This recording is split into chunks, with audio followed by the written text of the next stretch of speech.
Thank you for having me.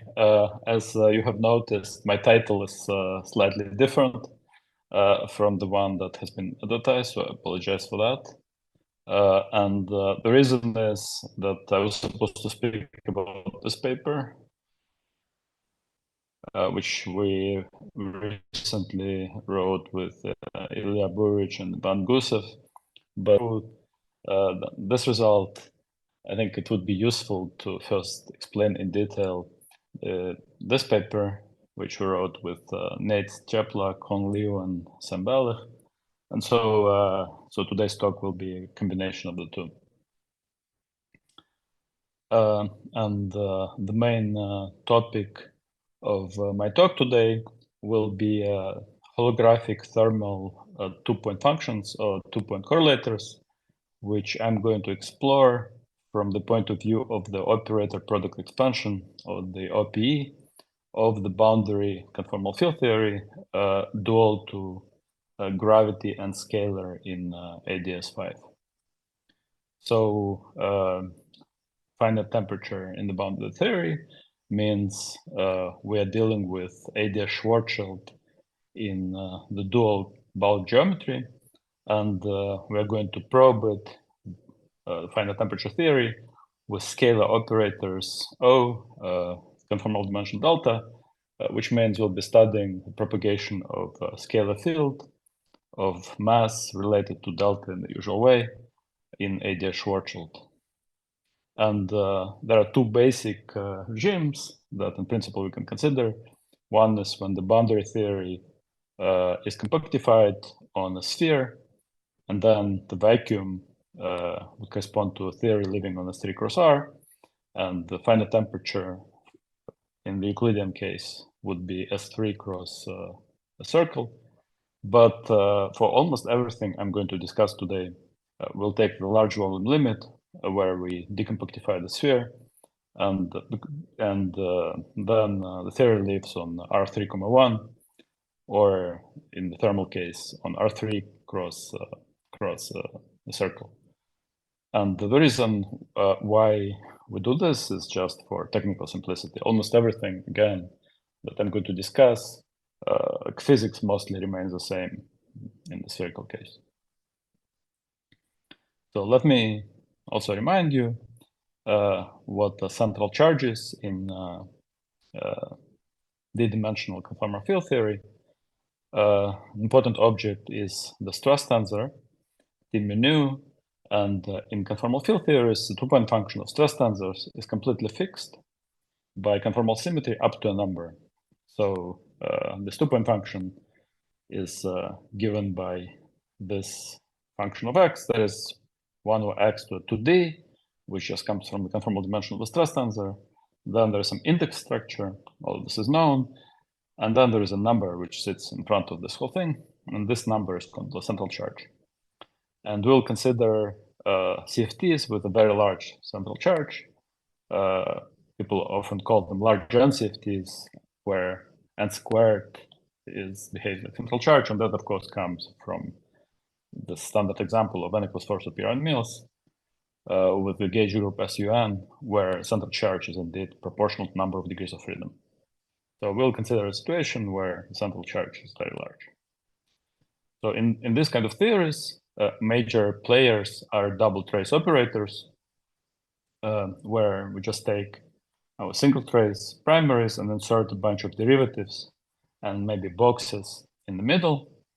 And these are almost the same as double twist operators. I'm not going to get into distinction between the two here, but so it's clear from this form that the OPE coefficients or three-point functions of, let's say, operator O1 with itself and then double trace made out of 1 is order 1. But when we consider O1, O1 and a double trace operator made out of some other operator, then generically this OPE coefficient is suppressed and behave like 1 over CT or 1 over n squared. And no, again, it's important to keep in mind how they appear these double trace operators. And one place they appear in holographic CFTs is when you look at this very simple Witten diagram, where we have two operators O1 inserted on one side, two operators O2 inserted here, and there is a graviton exchange. So you may think that if you want to expand this Witten diagram in conformal blocks, the fact that there is a graviton exchange implies that there is a stress tensor exchange in conformal field theory, and that of course is true. And incidentally, for unit normalized stress tensor, the corresponding OPE coefficients behave like delta 1 over square root of CT, delta 2 over square root of CT. So this whole thing is going to be delta 1, delta 2 over CT. So this diagram behaves like 1 over n squared, 1 over CT. But it turns out that in addition to the stress tensor, whose contribution is completely fixed by the word identity, there are also contributions of double trace operators made out of 1 and O2, whose OPE coefficients are completely fixed. And again, from the previous discussion, it's clear that the OPE coefficient of O1, let's say we discuss the contribution of O1, O1, the OPE coefficient of this guy in O1, O1 is 1, but this OPE coefficient is 1 over CT. So indeed, the double trace operators contribute at the same order as the stress tensor.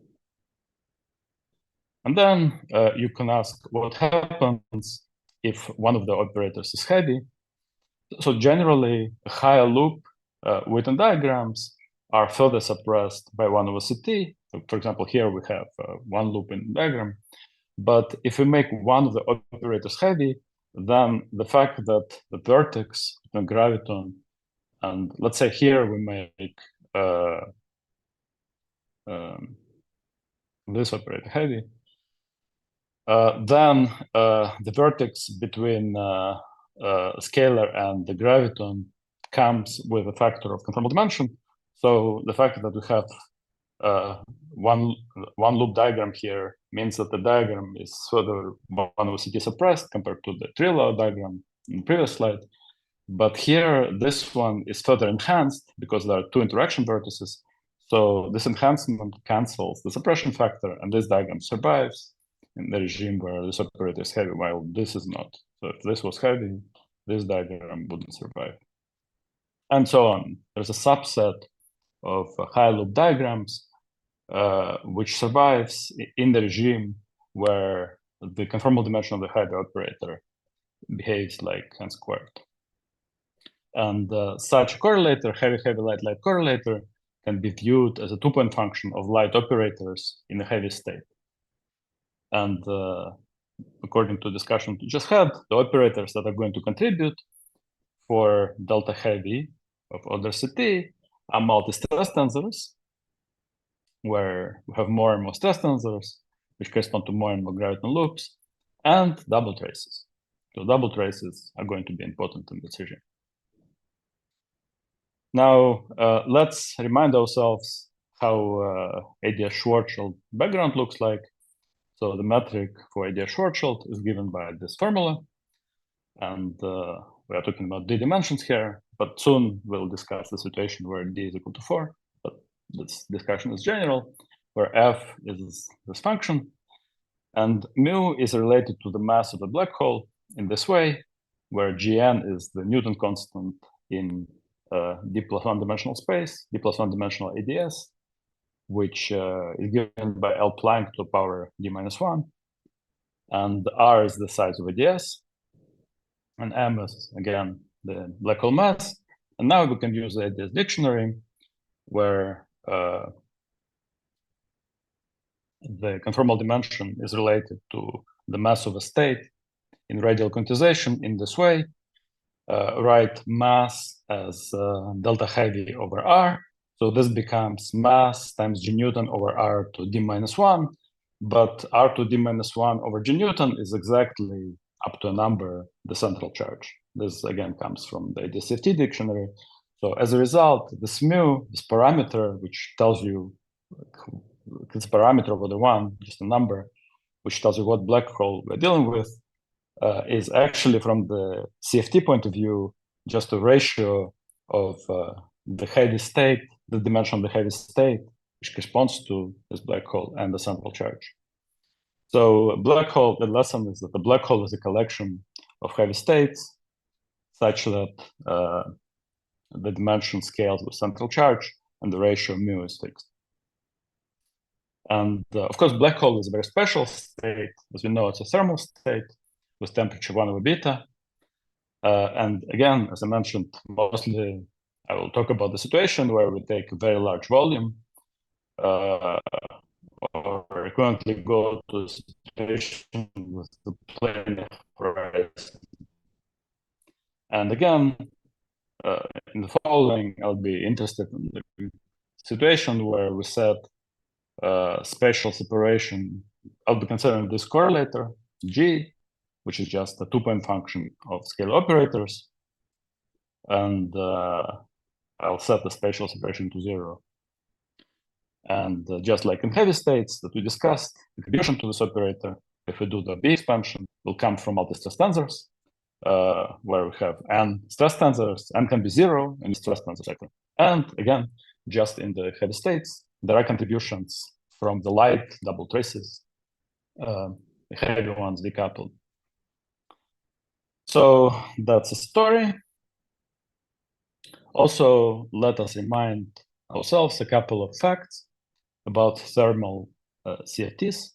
And this is going to be very generic. So this is not necessarily large N CFTs. This is true for any CFTs.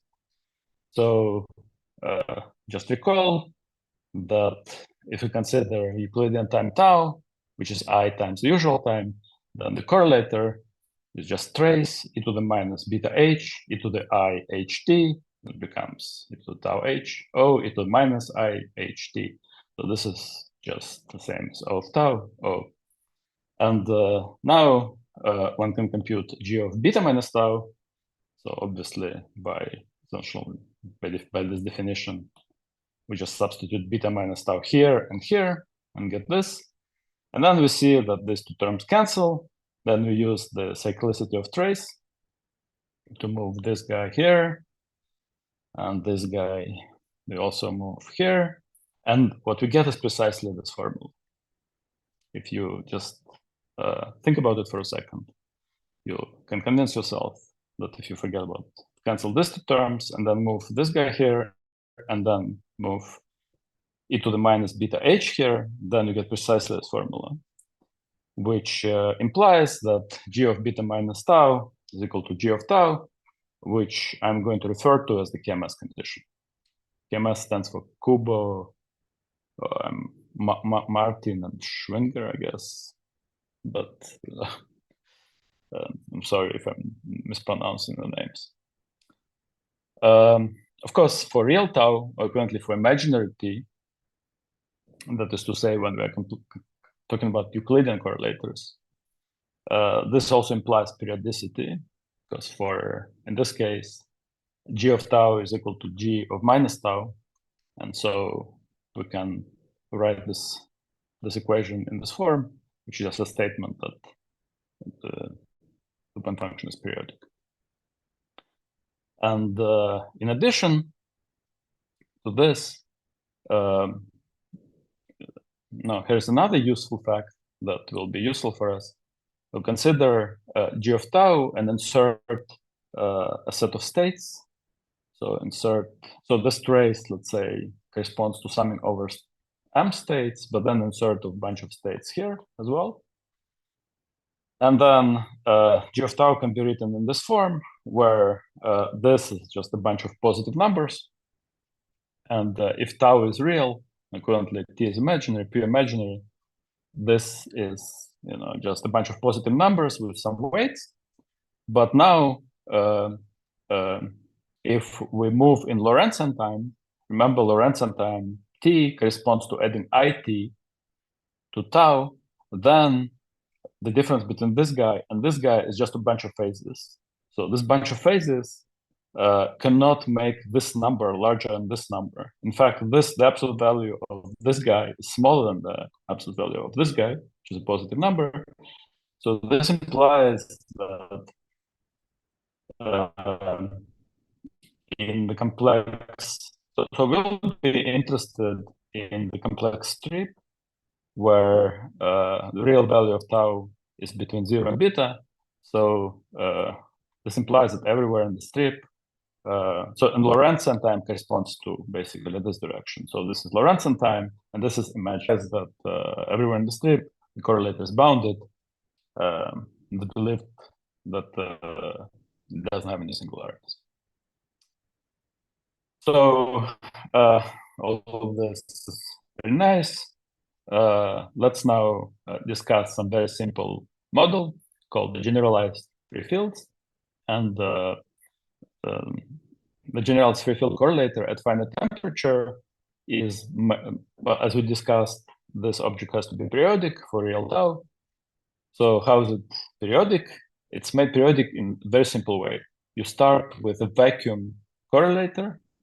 The vacuum correlator, vacuum, is just 1 over tau to the 2 delta. And then you just add m times beta and sum over all m's. So this is clearly periodic in tau with period beta. The m equals 0 term is the vacuum result. But now let's discuss how this result, this answer, which is thermal correlator, how it gets decomposed into from the operator product expansion point of view. And from the OPE point of view, it's clear that 1 over tau to 2 delta is a contribution of the identity. That is clear. And it's also fairly easy to see that all other terms come from double traces. And the reason is, let's look at m equals -1 term, for example, and expand it for small tau, because that's what the OPE expansion is. So the first term comes from 1 over beta to delta, and then there are terms which have tau squared, tau to the 4th, and blah, blah, blah. But if you look at this term, remember that the OPE expansion has a form 1 over tau to delta, tau to the power of the operator, and the power of, and there is no tau here. So it means that the power of the operator is exactly 2 delta. So it means that this term comes from the double trace operator with n and l equals 0. From the simplest double trace operator, and all other guys come from higher double trace operators. So this teaches us a useful lesson, namely that in the GFF model, all so you start with the identity contribution, and then all the double trace operators just arrange themselves in such a way that the KMS periodicity is ensured. By KMS periodicity, I just mean periodicity. Tau is periodic with period beta. All right, so what about holography? Well, so in holography, so in GFF, there was just identity and double traces. In holography, things are slightly more complicated, or maybe not slightly more complicated. So as we discussed, there are contributions from multi-stress-tensors, and again, the double traces. So in holography, multi-stress-tensor contributions can be computed pretty efficiently by analyzing the equation of motion of the scalar near the boundary of IDS. And with double traces, the situation is much harder. And there are a number of reasons why it's harder. In momentum space, they mapped into delta function-like terms, so you can see them. And in position space, if you want to compute them, well, so you cannot use the technology that was used to compute the stress tensor sector for a variety of reasons. So what you basically have to do until now is solve the partial differential equation, which describes motion in the bulk. And that's just hard. Partial differential equations are hard to deal with. So that was the situation. So the question is, how do we... so in fact, yeah, so that was the situation. Basically, in practice, we couldn't compute any double trace thermal coefficient, okay? So until now. So that was an open problem, and that is one of the problems that I'm going to explain to you how this problem is solved. Let me just summarize what the main topics of this talk are going to be about. As I mentioned before, we understand how to solve for the one-point functions or the contributions of double traces, which is this part. It's actually important to, it looks a completely different problem, but it turns out to be important to study the signature of the black hole singularity in CFT correlators. It turns out that the answer to this problem is going to be important for understanding how to approach this problem. And then the third thing that I'm going to talk about today is something we call asymptotic model of thermal holography, which is a toy model which is much closer to real holography than the GFF example that I discussed. So, so in the rest of the talk, I'll basically have two parts. The first part is I will talk about bounds in singularity, how the singularity of the black hole appears in correlators, and then we'll use this to fix the double trace data by the KMS condition. Are there any questions before we continue?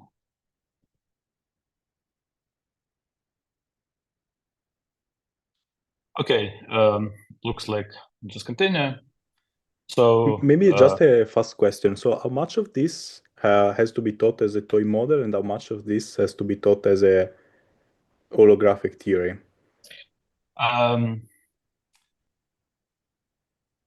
So this paper that so this approach that I'm going to discuss today is general. So it will work for the toy model and it will work for the holographic theory. And the toy model is useful because it tells you, it basically provides a good check how it works. But you can use it in the real holography. Okay, thank you. Any other questions? Okay, so well, let's start by reminding ourselves how black holes in ADS look like, and black holes in ADS with Euclidean signature look like a disk, as we all know, where the Euclidean time on the boundary just periodic coordinate on the boundary. The radial coordinate here is basically a radial coordinate in ADS, and what used to be the horizon shrinks to the point at the center of the disk. And the condition that there is no conical singularity tells you what fixes the temperature of the black hole by requiring that tau has circumference beta. And we can study geodesics in this black hole. It's a standard exercise from GR. And what happens here is for large energies, geodesics live close to the boundary. And for energy equals 0, there is a geodesic which just passes through the center. And it emerges at this point, which corresponds to tau equals beta over 2, which is an important point. Now, the Lorentzian black hole story is more interesting. So here is the Penrose diagram of the eternal black hole in ADS. So we have asymptotic boundary, which is time-like. We have horizons here. We have singularities. So it's a bit like Schwarzschild, but the asymptotic boundary is not the boundary of flat space, but instead asymptotic ADS. And here we have exactly the same asymptotic region as here. And there's symmetry where time moves up here and down here. And by this, we'll be studying geodesics, which start on one side and end on the other side, because these are the only geodesics with x equals 0. And so because of the symmetry, we can set time on this side to be the same as time on this side. So this will be the same as this. And then let's vary this time on both sides and ask ourselves what happens with the geodesic. So it turns out that so when time is 0, there is a straight geodesic which goes like this. This is precisely this guy, where the Euclidean time, so Lorentzian time when you cross two horizons, moves from time equals 0 to time equals I bit over 2. So that means that Euclidean time is bit over 2. And then as we move Lorentzian time in this direction, these geodesics, they become more and more light-like, until eventually they approach a light-like geodesic, which hits the horizon, hits the singularity and bounces back. This is so-called bouncing geodesic. And then there are no geodesics anymore. No, there are no geodesics which connect this point and this point. So this bouncing geodesic is going to be important for us. So that's the story. If we consider a correlator of operator O and take the conformal dimension of this operator to be large, then naively we may think that the correlator is completely dominated by the geodesic, in the sense that it's given by e to the minus delta L, where delta is large, and this is just the length of the geodesic. And one can study these geodesics, one can compute the length, and it turns out that near tau equals bit over 2, so near this, or currently this geodesic, the L has a branch point, in the sense that it behaves like delta tau to the power 4/3, where delta tau is bit over 2 minus tau. So this was discovered more than 20 years ago. Now, let's also remind ourselves the meaning of a two-sided geodesic. So two-sided correlators, as explained by Moldesena, are correlators.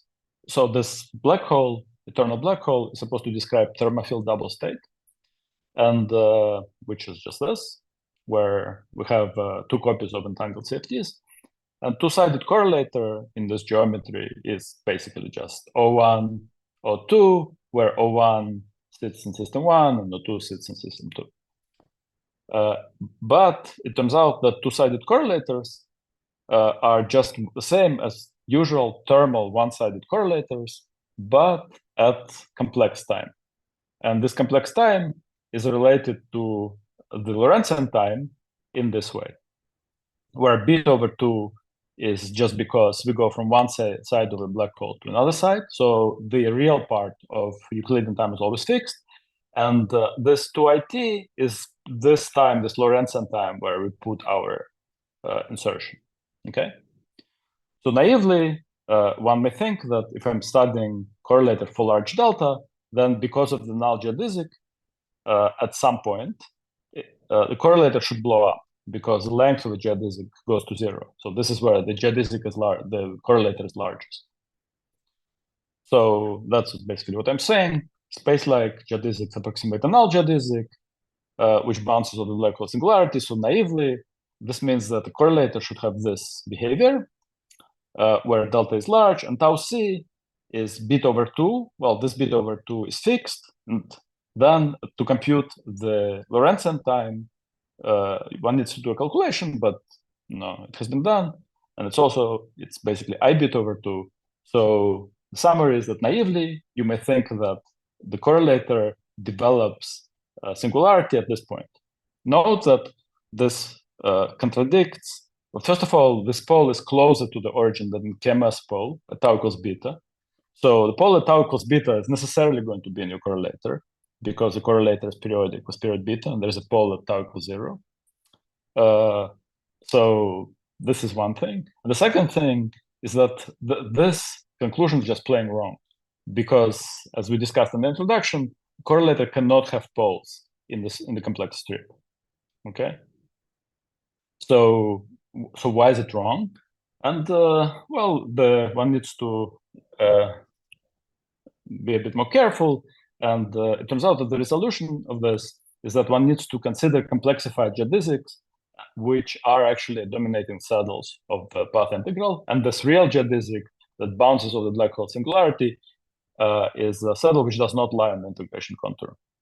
So this means that naively you may think that this geodesic hits the black hole singularity, and you will see the signature of it in the correlator, but it's actually not the case. So what you really have to do in this geodesic story at large delta is that you have to analytically continue through a branch cut, and so that complicates life a little bit. So that's where the story was 20 years ago.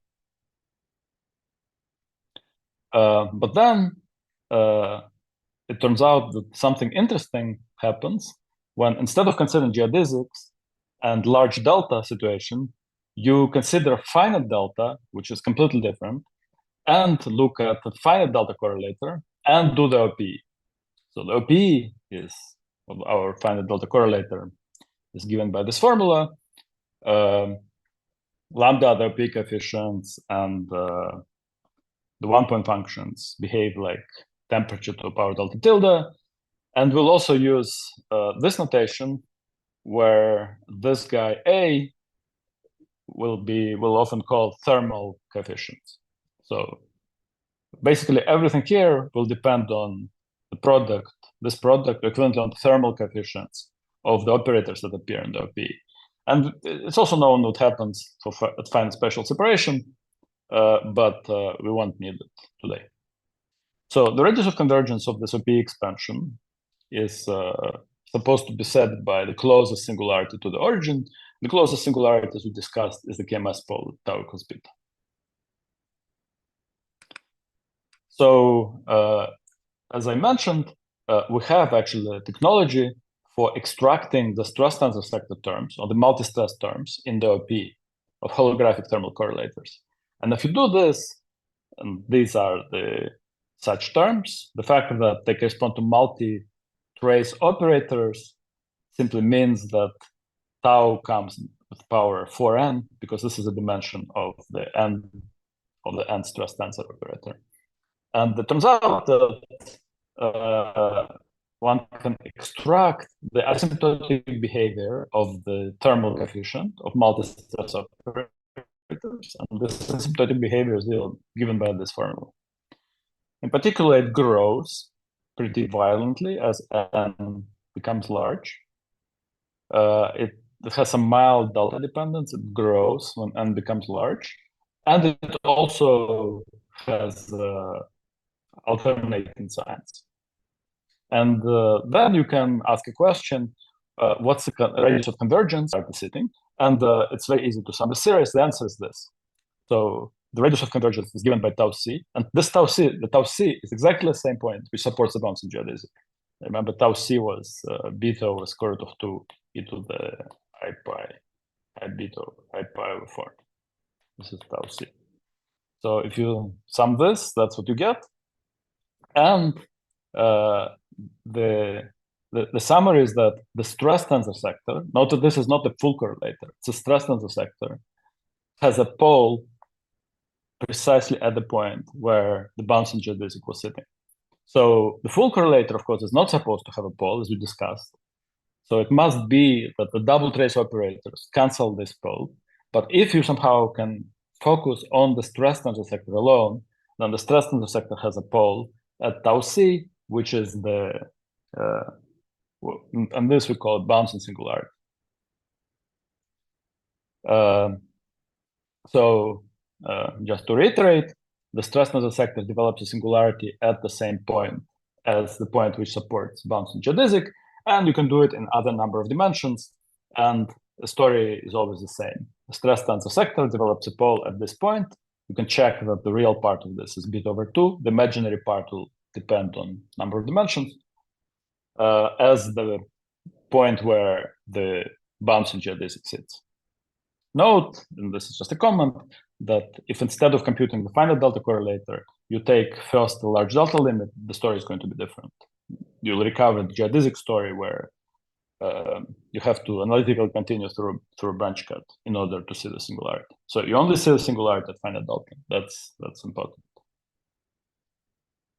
So are there any questions? So this is a story with the bouncing singularity. The stress tensor sector has a pole or singularity closer to the origin than the KMS pole. Now we are going to use this to deal with the KMS condition. Are there any questions before we continue?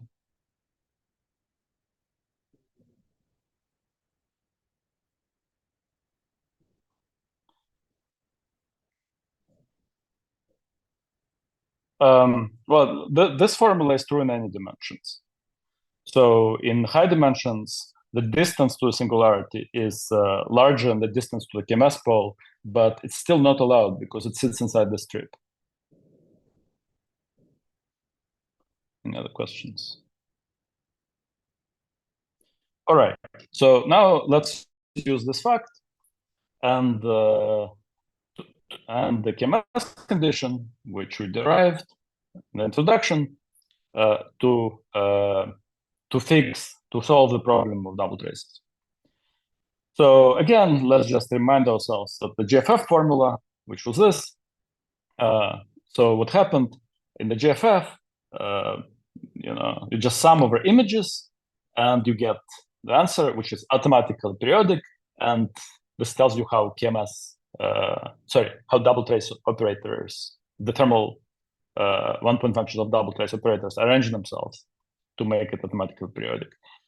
And the problem is you cannot do the same in the holographic case simply because the radius of convergence of the analog of 1 over tau to 2 delta, which is the stress tensor sector, is smaller than the KMS pole. Actually, it's finite, so it's a problem. So you don't know what the value of GT at the image points is. Otherwise, if you knew it, you could do it, but we don't know it. So that's the main problem. Of course, we could have tried to make each block periodic by summing over n. That also diverges, but you can, let's say, do zeta function regularization, but then you hit the same problem. The sum over n is going to diverge. So how do we? So this was understood fairly early in this game, and but it wasn't clear how to proceed beyond this. So one can ask, can we impose our KMS condition directly? And by the way, imposing this condition is basically equivalent to computing a two-point function for different, to imposing crossing condition for a four-point function, which goes under the name bootstrap, so thermal CFT bootstrap. So this condition naturally is referred to as thermal bootstrap. And it was originally proposed by these guys approximately 7 years ago. And one can ask, can we get some mileage by imposing this condition at some particular point? And one such particular point is tau equals beta over 2. So imposing putting tau equals beta over 2 here implies that g of beta over 2 plus tau is the same as g of beta over 2 minus tau, which is equivalent to saying that all odd derivatives of your correlator should vanish if tau equals beta over 2. Well, so let's see what it gives us. So one thing we can do is we can write down the OPE expansion and use the binomial expansion for beta over 2 plus tau. The binomial expansion, as we know from Newton, is given by this formula. And the fact that all odd derivatives vanish simply means that if we set k to be an odd number and sum over all operators in the OPE expansion delta tilde, whatever multiplies this tau k should be just 0. And as you can see, whatever we set k to be 2k plus 1, substitute this into here and into here, and sum over all delta tilde, for each k it has to be 0. And as you can see,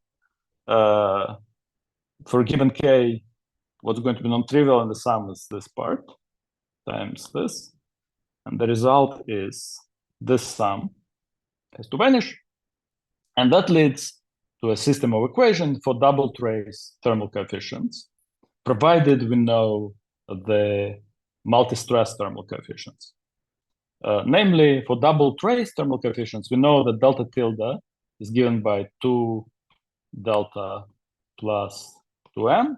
So we just substitute here, the deltas cancel, and we get these two terms for the ratio of gamma functions.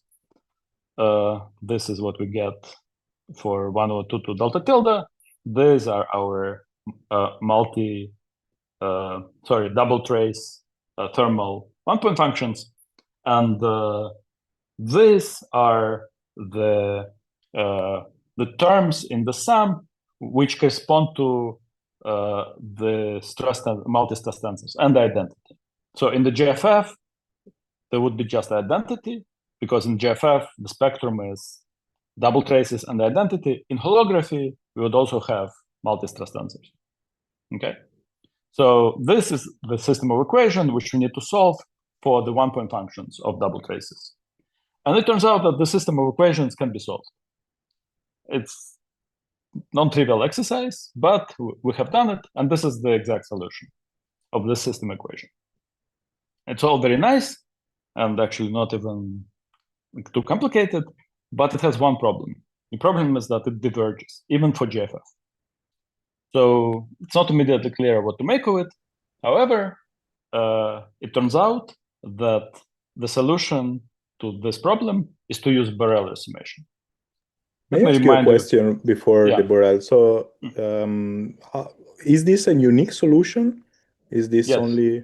Yes. So the only solution given a stress tensor is this function here? Yes.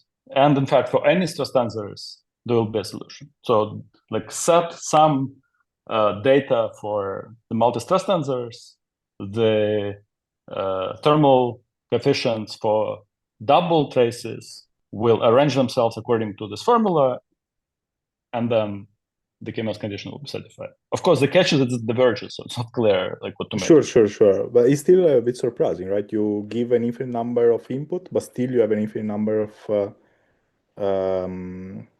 of coefficient with an infinite number equation. I mean, it's not trivial, right? That the solution is unique. Yeah, of course. Yeah. Okay, yeah, great. It's surprising, but yeah. So that's the story, and let me just remind you. Mm-hmm. Yeah.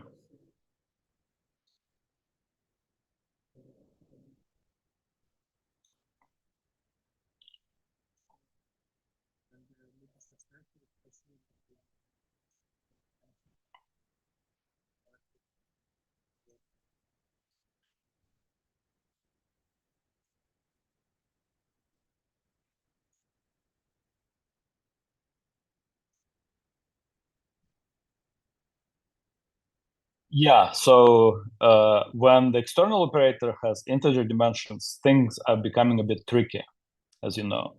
So what happens in this case is the multi-stress tensors have poles for integer deltas, and exactly the same poles appear in the double traces.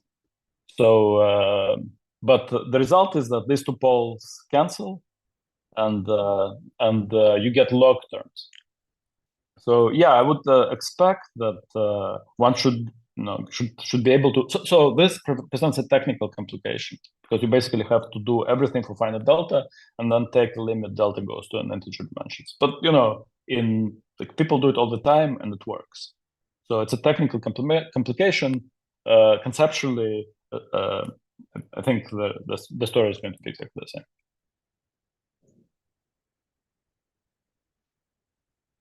So now let me just remind you what the Borel resummation does for you, and of course it's good to consider the simplest case. Consider a geometric series. Sum of minus x to the n. So we all know the geometric series formula. This sum happily sums to this guy, but as we know, the radius of convergence of this sum is x equals 1. So if you try to ask if you try to evaluate the series for x greater than 1, what you find is that it diverges. The series, the corresponding partial sums are going to become larger and larger and oscillating, so you're getting a mess. However, you can define Borel transform of it, where you just by force multiply each term by n factorial, then it sums to an exponential, and then you can recover this function by doing this integral. All right. So that's a trick. Of course, like here in this particular example, it was important that you're doing this exercise for x. Well, here this function has no poles for positive x. So like if x was -1, this thing would blow up. But for positive x, this procedure recovers the original function for you. And the amazing thing is that it does the right job for the double trace thermal one-point functions. In particular, if you substitute this equation for GFF and into this formula that I had a couple of slides ago, and Borel resum it, then you get precisely the GFF result. So then, after this, it's natural to ask ourselves, what happens if we do it for real holography? And the best next approximation to holography, just GFF, as we discussed, is not a great approximation to holography, because holography has finite range of convergence, the stress-tensor sector, and GFF is different. But let's consider a situation which we call the asymptotic model of holography, where we just set the multi-stress thermal function to be the asymptotic formula. Okay, so we know that asymptotically this is definitely true. So asymptotically ANs behave like this, but let's just assume for a second that all ANs are like this. So this is a toy model. And in fact, this toy model is not that far from real holography. If you check how these OPE coefficients, thermal one-point functions differ for real holography and for asymptotic model, you will see that, well, again, for large n, they're the same. But for small n, they differ maybe by a little bit, like 3%, 5% for certain values of delta. So it's actually a pretty good approximation. And then we can actually analytically Borel resum the formula for the double trace thermal one-point functions, and we get a bunch of results. We get some formulas, which I'm not writing here, but you can find them in our paper. And these formulas you can use to construct a whole correlator. And it turns out that this correlator is a correlator which satisfies all the necessary properties that you wanted from a thermal correlator, and basically is unique. Namely, let me explain to you what's the alternative construction. So the alternative construction is use the asymptotic formulas for the there should be thermal one-point functions. So use the asymptotic formulas for multi-stress thermal one-point functions, sum over n, and this sum can be done, and analytically continue beyond the radius of convergence, sum over thermal images, and remove the poles in the complex strip. And this is a unique correlator which has the same stress tensor content as the original guy, but does not have the singularities in the complex strip, and it provides a check for our Borel resummation procedure. Let me be slightly more precise how it works for a particular case of delta equals 3/2, sorry, not 1/2, and beta equals 1. So if you sum over images, so what you do is you first sum over all multi-stress tensors. If you set delta to be 3/2 here, actually it's particularly simple because this just disappears. And so you basically get geometric series. So this is just 4 to the n. So basically get a geometric series. And then you can analytically continue it, sum over images. And the result is this, where this is a GFF, sum over images, that's kind of clear. And this is what happens when you sum the multi-stress tensor part over images. And it has exactly the same stress tensor content as the starting theory, but it still is problematic because it has poles precisely at the bounds and singularity poles, bounds and singularity values. And the only way to make this correlator non-singular without modifying the stress tensor is to add this additional piece. And if you do this, this construction is completely rigid, then what you see is that it gives you a precisely Borel sum result. So this basically tells you that in the case of toy model, Borel resum procedure again reproduces the correct correlator. So let me summarize. Question? Is there a question? Okay. All right. Good. So we started by looking at the stress-tensor sector of finite temperature holographic correlators, and we observed that it had singularities, which we call bouncing singularities, and they're associated with null geodesics bouncing off black hole singularities. And one can think of them different ways, but let me remind you some interesting fact that null geodesics, the one-sided null geodesics, are associated with the conal phase for particles which propagate in the background of black holes, and they're only sensitive to stress-tensor sector. And there, the physics is that when the impact parameter gets below some critical value, a branch cut appears, and there is a discontinuity in the conal phase, which makes sure the absorption cross-section is precisely the classical cross-section of black hole.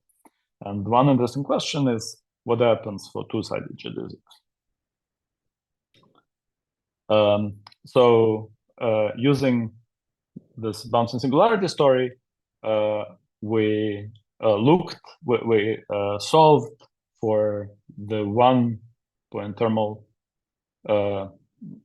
one-point functions of double trace operators by imposing the KMS condition, and in the process we needed to solve the KMS conditions and use the Borel resummation. And we also found it useful to consider the asymptotic model of thermal holography, which is a toy model which is much closer to holography than the GFF. And this involved using the asymptotic formulas for T mu and multi-stress thermal one-point functions, then with sum over n and analytic continue beyond the radius of convergence. Let me just mention some of the questions that I find puzzling. So one puzzling question is that retarded correlators in principle are only sensitive to multi-stress tensors, again for generic deltas, because contribution of double traces drops out in the light cone discontinuity due to the commutator in the definition of the retarded correlator. But then it presents a puzzle because, at least to me, because if one considers a star and de Sitter, then the metric for a star is basically Schwarzschild outside of the star, and it has no nullticity at the star surface, at least naively. So that would imply that multi-stress thermal coefficients would be the same as the black hole, and so the retarded functions would be the same. But then it presents a puzzle because retarded functions, in principle, are supposed to be sensitive to horizon, maybe a singularity. So that's a bit puzzling. The related question is that in principle, Whiteman and retarded correlators in momentum space are related by KMS, and the natural question is whether this kind of relation can be used to recover double trace contributions. The more general question is, how do we resolve black hole singularity? And of course, there are two types of resolutions. One is finite string coupling, which is interesting, but maybe in the case of n equals 4, slightly difficult. Maybe there will be other models where things behave better. But even at finite Toth coupling, it would be interesting to see what happens with the singularity resolution. In particular, natural question is the singularity in the stress-tensor sector just sits there? And to do that, one just needs to look at the finite gap corrections and just look at the asymptotic behavior. And let me just mention a few more open questions. Some of this is work in progress. So in particular, it would be useful to generalize the bouncing singularity and the KMS or thermal bootstrap both parts to non-vanishing spatial separation and, let's say, U1 charge. I already mentioned the star example, and generally would be interesting to understand how double traces distinguish thermal and generic heavy states. So note that the statement that KMS condition fixes thermal data for double traces is roughly equivalent to saying that double traces are sensitive to the conditions at the horizon, basically. So as we discussed at the very beginning, the temperature of the Euclidean black hole is fixed by no singularity condition at the horizon. So when you'll be solving this equation, no singularity condition at what used to be the horizon, the Euclidean case, presumably will fix the data for double traces. So this is more or less, this is one way to understand why KMS condition fixes them. And it would also be interesting to explore the asymptotic model. In particular, there are all sorts of natural questions in this context. It would be useful to see if this model has quasi-normal modes, hemodynamic behavior, and other characteristic features of visual holography. So that's it. Thank you very much.